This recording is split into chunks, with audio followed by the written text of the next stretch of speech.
કેમ good Friday, શુભ શુક્રવાર, આજના દિવસે પ્રભુ ઈસુએ પોતે નિર્દોષ હોવા છતાં ક્રૂસ ઉપર પોતાનું બલિદાન આપ્યું અને એ રીતે માનવજાતને પાપમાંથી મુક્તિ આપી. આજના દિવસે પ્રભુ આપણને ક્રોસ ઉપરથી પ્રેમની પરાકાષ્ઠાનો દાખલો બેસાડ્યો છે. પોતાના મારનારને પણ એમણે કહ્યું કે હે પિતા, આ લોકોને માફ કર કે એ લોકો જાણતા નથી તેઓ શું કરી રહ્યા છે.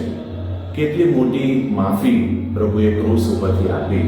આજના દિવસે હું તમામ નગરજનોને શુભેચ્છાઓ પાઠવું છું અને આજના દિવસે સમાજની અંદર પ્રેમ, શાંતિ અને ખાસ કરીને માણસ વચ્ચે માફી મળે અને બધા જ પ્રેમથી, કુટુંબની ભાવનાથી જીવે એવી મારી પ્રાર્થના અને શુભેચ્છાઓ છે.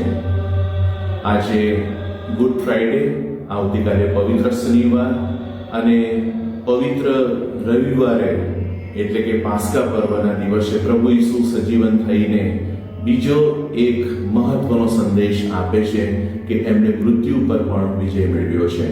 તો આ પવિત્ર દિવસોમાં ફરી વખત તમને શુભેચ્છાઓ પાઠવું છું અને સમાજના બધા જ લોકોને પ્રભુનો અનુભવ થાય એવી મારી પ્રાર્થના અસ્તુ.